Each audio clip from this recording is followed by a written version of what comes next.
firmes. Y ¿cómo es la...? Lucky Lucas, ¿no? ¿Cómo se llama? Los Datilucas. Datilucas me gustó. Está muy bien, eso está muy bueno. Buen coso. Che, pico a pico, bueno, está. Si quieren lo arranco yo, no pasa nada. Anoche, hasta hace pocas horas atrás, estábamos, digamos, analizando, digamos, en caliente la cosa, y bueno, y veíamos que algunos datos para el partido de gobierno, para el Frente Amplio, no habían sido de todo lo auspiciosos que el propio Frente Amplio quería, ¿no? Sobre todo teniendo en cuenta la aspiración de poder, como habían hablado varios dirigentes, de poder quedar entre la elección de 2005, que había sido el techo de obtención, el pico del Frente, de departamento del Frente con 8, y el piso que justamente fue el 2020 con 3. Bueno, en definitiva 3 los tiene seguro el Frente Amplio, y hay un cuarto que lo está peleando con los votos observados, como ustedes hablaban, con La Valleja. Entonces, depende cómo uno mire, puede realmente, si pone el ojo en los aspectos más críticos, puede decir que hubo cierto retroceso de el Frente Amplio a nivel general. ¿Por qué? Bueno, porque gana, es cierto que gana Montevideo, pero gana con unas pequeñas décimas menos que lo que ganó en 2020, gana en Canelones, también, si bien con Luz, con unas pequeñas décimas que las anteriores, y pierde Salto, aunque gana Río Negro, pero tanto económicamente como poblacionalmente, la significación que tiene Salto no es la misma que la que tiene Río Negro. En relación a lo que vos decís, Turco, sobre la disminución del caudal electoral del Frente Amplio en Canelones y Montevideo, escuchábamos más temprano a Botinelli, claro, que hablaba en Info 24, y él decía, bueno, esto es algo negativo, pero esto no se traduce necesariamente en un aumento de la coalición republicana. Lo que tiene que ser, bueno, algo positivo entre comillas. Eso, por eso digo, yo estoy hablando de una mirada un poco más crítica, diciendo, bueno, y en función de las expectativas que tenía el Frente Amplio. Y en el caso de Salto es lo que decías, Botinelli decía esta mañana, ¿no? Con Álvaro, en términos de recursos, poblacional, generación de empleo, riqueza, claro, tiene otro peso Salto, sí, que Río Negro. Tiene otro peso. Entonces, por eso desde esa mirada, digamos, más crítica, se puede decir que el Frente Amplio permaneció igual o incluso retrocedió un poco en términos territoriales de la elección de 2020. Pero con una mirada no tan crítica y un poco más sopesadora de la realidad, se puede decir que no es para nada menor retener un departamento como Montevideo y también con Canelones con el 50% de los votos. Cuando una fuerza política llega al 50% de los votos, es una barbaridad y es muy difícil superar eso. Es como le pasó al Frente Amplio a nivel nacional. O sea, es prácticamente imposible mantenerse en esos niveles de adhesiones en departamentos tan centrales como son el primer departamento del país, Montevideo, y el segundo, que es Canelones, ¿no? Tampoco es para nada menor estar peleando como está peleando en La Valleja, donde 20 puntos, donde el Frente Amplio duplica su votación, como estaban hablando ustedes, ¿no? O sea, son elementos a tener en cuenta, y digo como para equilibrar un poco la mirada. Y acercarse en algunos otros departamentos donde estuvo mucho mejor la votación. Y mejorar, exactamente, mejorar la votación, por ejemplo, en San José, mejorar la votación en Durazno, con la otra mirada, hubo retrocesos también significativos, por ejemplo, en departamentos como los del Este, en Rocha, el Partido Nacional gana por mayor ventaja. En Maldonado, el fenómeno de Maldonado es muy significativo porque el Frente Maldonado tenía acá anotado, queda con el 20 y algo por ciento o sea, un guarismo absolutamente el bajo, Partido Nacional, ¿no? Histórico. Claro, para un partido como el Frente Amplio que gobernó durante 10 años, ¿no? Entonces, me parece que en esa mirada general está bueno matizar y ver justamente eso, ¿no? Desde el punto de vista del partido de gobierno.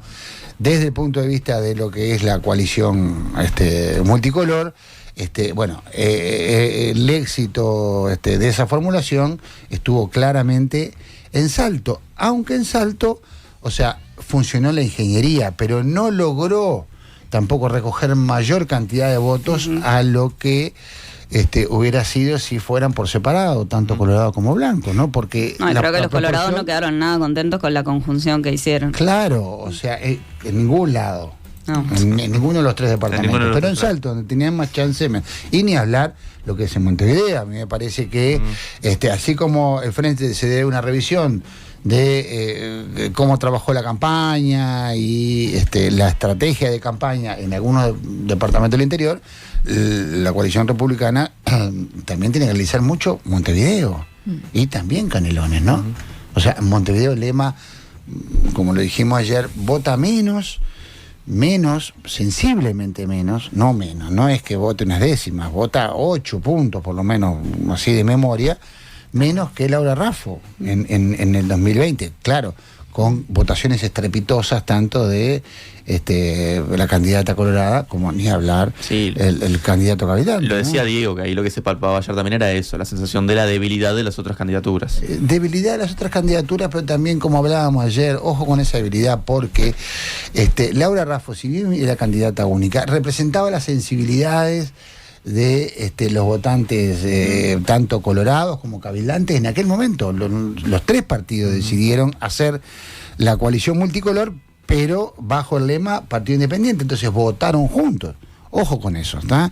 Entonces hay que ver cuál es realmente, digamos, la revisión que hace el Partido Nacional, sobre todo el Partido Nacional, de la votación en Montevideo y también de la votación en Canelones, ¿no? Dos territorios absolutamente centrales donde que están representadas electoralmente más de la mitad del país, en esos dos departamentos. Y son dos departamentos que sigue reteniendo el Frente Amplio y lo sigue reteniendo con mucha luz frente a sus rivales, ¿no? El otro comentario es departamentos donde triunfaron aquellos intendentes que tenían serios cuestionamientos de su gestión, tanto desde el punto de vista de lo que habían hecho de su gestión como desde el punto de vista de su conducta personal. Allí tenemos el caso de Artigas, tenemos el caso de Soriano, tenemos el caso de Salto, por supuesto, con Albizu, y también podemos poner ahí en ese paquete a Rocha, ¿no? ¿Qué pasó allí? Es un fenómeno sociológico que hay que ver y que no se puede solamente analizar con los ojos montevideanos, ¿verdad? Con los ojos, digamos, metropolitanos. Yo escuchaba a Pereira hace un rato con ustedes, donde decía textualmente: peleamos contra el clientelismo más absurdo. Y yo creo que ese es un factor muy importante, las adhesiones que genera y los miedos a perder cosas que genera ese clientelismo en departamentos donde hay veces la fuente principal de empleo es el trabajo que da la intendencia. Entonces eso arma un sistema de compromisos que no es siempre difícil de romper, pero genera una dependencia, ¿no? Brutal. Yo creo que es brutal. Ahora, con ser un factor importante, tengo mis dudas de que sea el factor determinante. Son cosas distintas. ¿Por qué? Porque si nos ponemos a razonar de otra manera, decimos La Valleja. Voy por ejemplo a La Valleja. En La Valleja el intendente era archicuestionado. Bueno, tenemos el asunto de la macondeada de las letras, los sobrecostos de cosas. Y sin embargo, el Frente está a punto de ganar ahí. Entonces, ¿cómo se explica que en un departamento con un clientelismo galopante el Frente Amplio pierda y otro que gane? Entonces, bueno, Jaimés decía al respecto que habían tenido Jaimés, la presidenta del Frente Amplio de allí de La Valleja, señalaba esto de que allí se hizo mucho trabajo en territorio, ¿no? Que se salió a conversar con la gente. Yo creo que ese es un factor importante. Hay otro factor también, que es el peso de los liderazgos locales. A mí me parece que, no sé, no da lo mismo. Hablaban del candidato del Frente Amplio, el que puede ser intendente. Bueno, claro, Ximénez saca por amplísima mayoría, le gana a la otra candidatura. 15.000 votos contra 1.700. Bueno. Y entonces creo que ahí no fue una candidatura de consenso, pero bueno, realmente el respaldo mayoritario era este candidato, ¿no? Pero claro, entonces yo creo que también inciden esos liderazgos locales mucho en que, no sé, el médico del pueblo, aquella persona que tenga, digamos, que lleve consigo una imagen intachable. Allá incluso en La Valleja no hablaban de candidato, directamente era el doctor. Bueno, el doctor está bien, digo, y ha pasado lo mismo en otros circunstancias históricas. Yo que sé, el caso de lo que fue Giaquetto en su momento en Florida en 2005, el Chueco Barrios en Rocha, ¿no? Toda una bueno, Marcos Carámbula cada vez que gana, yo creo que ese también es un factor que no me animo a decir desde acá a riesgo de talentear la incidencia que tiene, pero me parece que sí. Y un tercer factor, bueno, es la estrategia de en este caso del Frente Amplio en cada territorio, para poder, hoy lo conversaban ustedes con Pereira y el otro día lo decía Nieto, o sea, el caso Besossi. Bueno, al parecer el Frente Amplio a nivel departamental trató con guante blanco el caso Besossi, ¿no? Bueno, eso fue una buena estrategia, no fue una buena estrategia en tiempos políticos donde digamos el combate al adversario, y muchas veces sin código, se ha transformado en moneda corriente.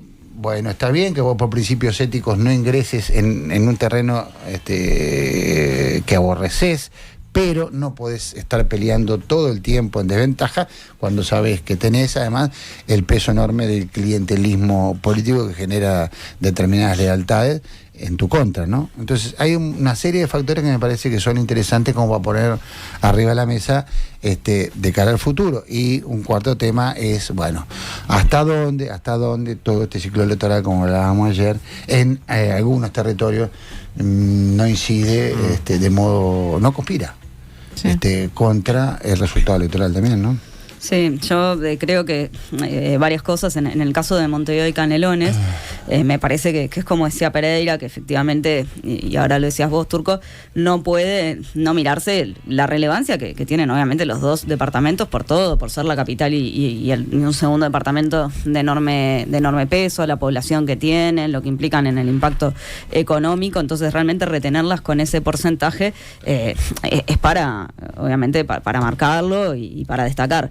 Me parece que el riesgo para el Frente Amplio es descansarse en eso, sobre todo en el caso de Montevideo, que yo creo que no va a suceder porque me parece que en la campaña ya el Frente Amplio puso las barbas en remojo en esto de que decía muy claramente acá Esqueloto también, de que podía ser la última vez que la ciudadanía apoyara en esta cantidad, en este porcentaje al Frente Amplio. O sea, si le erraba en algo no se lo iba a perdonar en la próxima. Yo no había visto, digamos, como en esta campaña, tantas miradas críticas hacia adentro, como la vi, hay veces expresadas de manera un poco más, con más o menor, claro, amables, pero bueno, los cuestionamientos que hubo de parte de los propios candidatos, implícitamente y a veces explícitamente con respecto a temas centrales como los de la basura o los del transporte, la verdad que yo no tenía registro de eso, ¿no? Después me parece que en el caso del resto de los departamentos, en esto justamente que muchas veces nos escribe la audiencia de no hablar del interior del país por la diversidad que hay,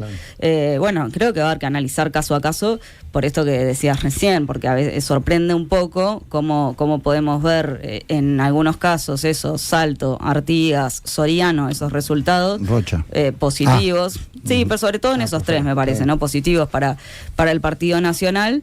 Y un salto esto de La Valleja del 20%. Entonces, ahí creo que realmente amerita, y en esto los politólogos que hemos tenido y que se dedican a las departamentales y a las municipales van a tener un campo interesante para analizar puntualmente en cada departamento. Lo de Paysandú, que Nicolás Olivera retenga sacando un 13% más que en las pasadas, es realmente un caso para analizar. Lo de ese liderazgo, esa reelección, que lo decíamos ayer, es la única vez que logra la reelección un candidato después de Jorge Larrañaga. Me parece que lo del Frente Amplio, el FAT escucha, lo decíamos hoy con Pereira, está bueno analizar qué pasó ahí con ese FAT escucha, si en algunos lugares realmente fue más efectivo que en otros, por esto del diálogo con la ciudadanía. Y después me parece que en esto que comentaba Pereira, del largo periodo electoral, que él decía, bueno, esto es una instancia más, en el largo periodo no hubo instancias muy favorables, esto no es un golpe, no es ni muy ni tan. Lo cierto es que yo creo que para el Frente Amplio es embromado que de toda esa seguidilla, la última sea la que es relativamente favorable para el Partido Nacional, porque en eso a lo largo del quinquenio lo van a marcar. Y yo creo que no era menor si esto se daba en una etapa intermedia, que se dé al final, marca ahí una cosita. El tema del FAT escucha funcionó muy bien en el interior también porque se hablaba de problemas nacionales, ¿no? Y no tanto locales. En realidad tendrían que hacer no sé. Lo que pasa es que eran dirigentes que se trasladaban hacia el interior y bueno, y tenía ese peso de, bueno, un senador, un diputado o un dirigente que todos conocemos viene hasta mi localidad y se interesa por mis problemas, pero no es lo mismo que un dirigente del interior que vive ahí, que es mi vecino o que vive a un par de cuadras, se interese realmente por los problemas. Yo ahí la verdad que no tengo el conocimiento, dudo de si algunas organizaciones y demás no plantearon sus problemas locales también. Sí, es posible. Yo creo que el diseño de la estrategia, como dice Ale, era pensado desde la nacional. Estaba mucho más concebido como para, digamos, abonar el terreno de cara a las elecciones nacionales que las elecciones departamentales. Creo que capaz que, no sé, Pereira comentó algo que en agosto iban a empezar otra vez con las recorridas territoriales, capaz que hay otro encare ahora mucho más vinculado a los territorios, pero tengo la firme presunción de que el diseño de toda esa estrategia y después la implementación de esa estrategia estuvo más vinculada al gobierno nacional que a los departamentales. Y después pensando en los departamentos de Artigas y de Soriano, aparte de todo lo que sucedió, también pasa el tema de la victimización que hubo, ¿no?, de parte de los candidatos y cómo esto le llega también a la gente que en algún momento me apoyó, porque en algún momento esta persona me apoyó, empieza a dudar por diferentes investigaciones que se llevan adelante, pero claro, con esto de decir, bueno, es totalmente injusto y demás, quizás le llego a esa persona que conozco, porque ese es el tema, es que le llegan a personas que conocen, que son del lugar y que tienen otro tipo de cercanía que no se logra acá en la capital, por ejemplo. Las lecturas que se hacen de un mismo hecho varían de manera notoria de una comarca a otra. Entonces, y yo creo que eso tiene que ver con viejas culturas, hay también una mirada desde alguna parte del interior que condena digamos la forma de concebir la política desde la macrocefalía montevideana, o sea, digamos, por algo yo creo que si a un Besossi se lo pone en Montevideo puede lograr la misma cantidad de votos que el candidato cabildante, tal vez, pero por algo sí creo que a Vergara se lo lleva a Soriano, no creo que lo vaya muy bien. Entonces, hay determinados procesos culturales, que como culturales digo las formas de entender no solo la política, sino, digamos, estoy hablando hasta de cuestiones que podrían ser morales, van matizando esa mirada, y para lo que nosotros puede ser escandaloso, bueno, para alguna gente de algunos territorios, evidentemente no. Entonces, qué sé yo, eso también incide, sin poner, digamos, en cuestión que la mirada que uno tiene o la vara ética que uno tiene sea mejor que la que puede tener otro que no juzga esas cosas, ¿no? Pero ocurren. Bueno, no, y después está eso, lo municipal, que también a nivel de los distintos departamentos, vos más temprano, Turco, mandabas, ¿no?, allí en el grupo que teníamos, lo que sucedió en Maldonado, por ejemplo, donde quizás un tema no era tanto la disputa con el Frente Amplio, sino la disputa interna del Partido Nacional, que había allí una fuerte riña interna, aunque se preveía que ganara a Bella, ¿no?, que le ganara a Rodrigo Blas, y después la esperanza del Frente Amplio de volver a algunos municipios. Claro, sí, yo estuve haciendo un poco feria por Piriápolis el otro sábado. No, ya sabemos allí, que son muy populares. Y allí me encontraba con alguna gente que conversaba, varios de ellos frente amplistas, y me decían justamente que bueno, que no veían ni por las tapas que el Frente Amplio fuera a ganar la elección departamental, pero sí veían con cierta expectativa la reconquista de algunos municipios, como en este caso el de Piriápolis, justamente, ¿no? Cosa que no ocurrió. Y recordemos, unos 500 votos de diferencia aproximadamente. 500 votos en Piriápolis, ¿no? En Piriápolis. ¿En cuántos? 4.622 para el Partido Nacional y 4.133 para el Frente Amplio. ¿San Carlos? San Carlos... Tiene San Carlos y Pan de Azúcar ahí también. Sí, lo duplica el Partido Nacional con 10.428 votos y el Frente Amplio 5.356. Claro, yo creo que desde el punto de vista, para lo que es, digamos, la composición o la geografía del interior, desde el punto de vista económico y electoral, Maldonado es la joya de la corona. Entonces, no tener la joya de la corona y no tenerla por tan lejos al Frente Amplio, a mí me parece que le va a dar como para hacerse varios replanteos, ¿no? Que ahí yo creo que lo que decía Pereira es así, de lo que se invierte en Maldonado en campaña electoral es brutal, porque se ve muchísimo más que en otros departamentos. Yo creo que sí, pero por eso, con ser una explicación importante, hay que hurgar un poco más, porque yo no creo que sea determinante, porque pues yo puse el caso de La Valleja, pero pongamos el caso de la elección nacional. ¿Cuánto más invirtió el Partido Nacional que el Frente Amplio en la elección nacional?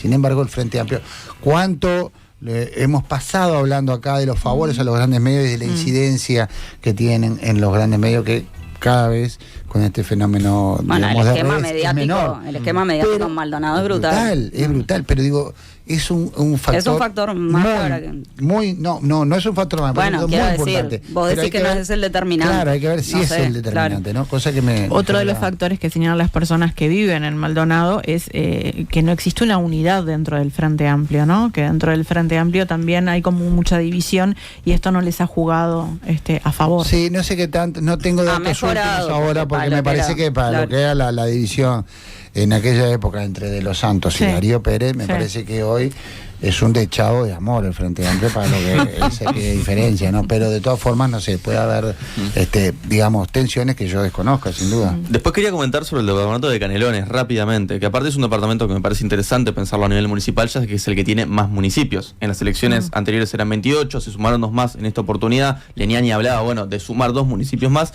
y allí hay algo interesante, y es que el Frente Amplio recupera algunos municipios que los anteriores eran del Partido Nacional, como el caso de Montes. La coalición gana en municipios como 18 de Mayo, que antes era del Frente Amplio, lo cual es también llamativo. ¿Y Atlántida? Perdóname, Luis. Ya te digo, Atlántida, dame un segundo. Es de la coalición, 3.300 votos contra 2.800. Es Atlántida. Pero un apunte interesante sobre 18 de Mayo, que me llama la atención que haya sido la coalición republicana, porque es un municipio que está en el medio del corredor Ruta 5, en medio de otros municipios que son históricamente frente amplistas. Y respecto a los 2 nuevos municipios que se formaron en Canelones, que votan por primera vez en esta oportunidad, del Andaluz, que es uno de ellos, fue para el Frente Amplio, y el otro, que es el de Juanico, fue para la coalición republicana. Así que en estos 2 nuevos, fue uno para cada uno. Sí, cuando hablas de esto, Luqui, de los nuevos municipios, que claro que eran 11, si no me equivoco, solo del Andaluz en Canelones lo gana el Frente Amplio. Los otros 10 los gana el Partido Nacional. De los nuevos municipios, ¿no? Sí.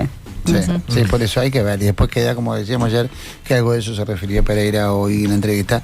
El capítulo Canelones, que me parece un capítulo en sí mismo, él le llamó como una escuela de gobierno. La escuela de gobierno, sí, de liderazgos. Yo creo que hay algo de eso, porque, no es en vano, digamos, la sucesión exitosa de dirigentes de hace más de 20 años, en un departamento sumamente complejo. Y en un departamento donde no se puede juzgar que las lealtades estén en base a un clientelismo político como lo vemos en otros departamentos, ¿no? Como en este caso estábamos hablando de Soriano. Entonces, ¿qué, Luca? No, que iba a decir que aparte es uno de los 3 departamentos en los que la coalición republicana se presenta como tal, y es el único departamento en el que el Frente Amplio elige ir con una candidatura única, lo que habla también de lo que es la figura de Francisco Leniani ahí en el departamento. Sí, me parece que la escuela de gobierno no es solo escuela de gobierno por cómo se van consolidando los liderazgos, primero de Orsi y después de Leniani, sino por lo que también hablábamos con Pereira, de la forma en la que se gobierna una vez en la comuna, en el diálogo con la oposición departamental. Sí, y yo creo que eso además se ha notado, salvo en el caso, que es un caso ya, digamos, muy propio, muy particular del candidato Lerete. Que le ganó a Andújar. Le ganó Le gana Andújar por unos, ya te digo, 3.000 votos. Andújar al LRT. LRT Andújar por 3.000 votos. LRT Andújar. Bueno, pero digamos, mira vos, en el caso de, bueno, ahí ves otra cosa, me parece que de lo que estábamos hablando, de la campaña de combate, porque si hay alguien que ha pasado combatiendo desde hace años a la Intendencia de Caledonia, ha sido el ET, bueno, al parecer le ha dado algún resultado y, digamos, no ha sido, como el dicho de la calle Pou, firme con las ideas y suave con las personas, ¿no? En ese caso, pero bueno, los otros dos candidatos, tanto Andújar como el candidato del partido Cervini, o sea, no hicieron en Canelones la campaña de tierra arrasada, ¿no? Entonces yo creo que eso también es producto de lo que decías vos, digamos, de un talante que hay en materia de negociación y de acuerdo eventualmente, ¿no? Un talante y la inteligencia estratégica, ¿no?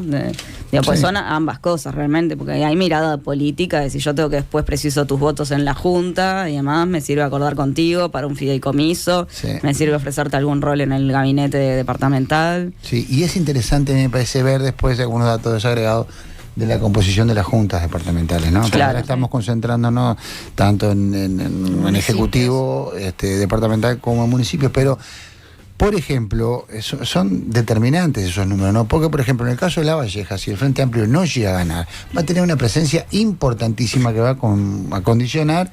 Lo hablábamos con la presidenta que ya. Todo lo que quiere hacer el futuro gobierno, va a estar condicionado. Intendente, ¿no? También la va a tener difícil en caso de gobernar, teniendo en cuenta que todos los municipios de La Valleja son del Partido Nacional. No, y lo de la Junta es para ambos lados, porque si FA gana por esos 116, también va a estar condicionado. Por supuesto, pero estábamos hablando de la hipótesis de derrota con él. Claro, ahora, en la hipótesis de victoria del Frente Amplio, con ese crecimiento brutal que tuvo. 20 puntos habíamos dicho. Sí.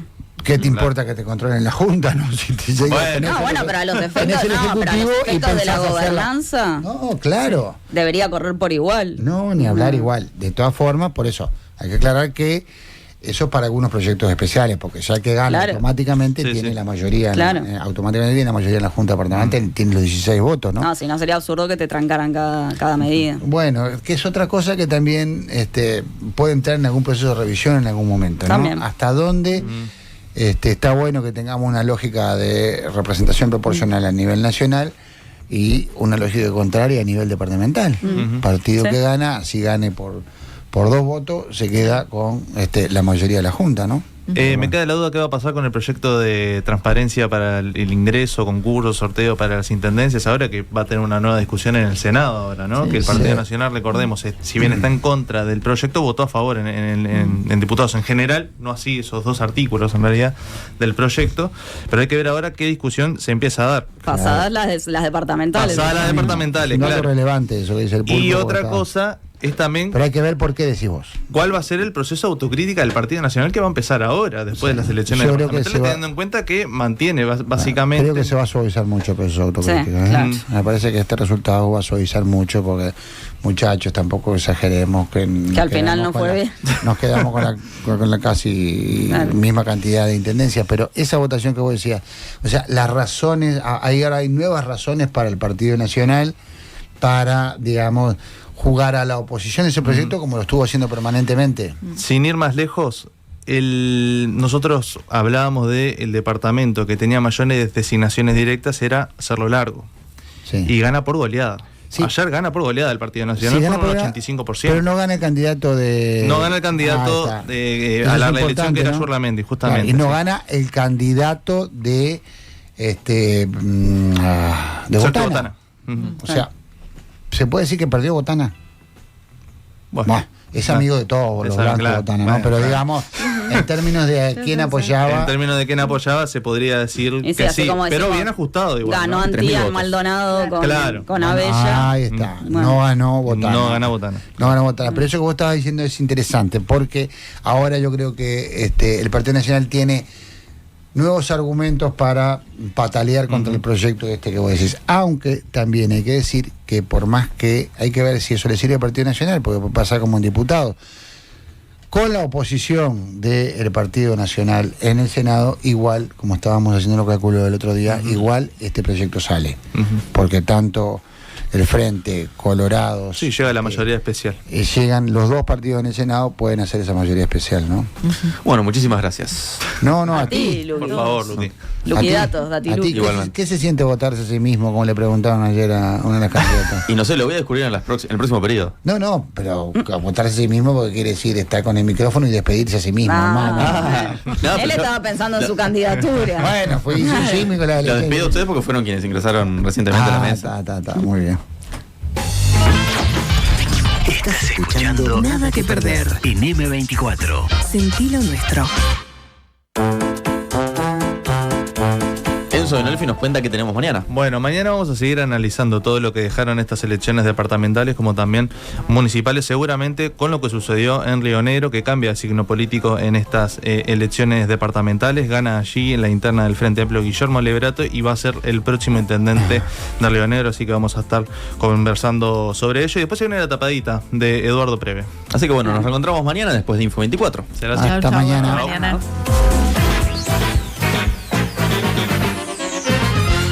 Llegamos al final de Nada que Perder.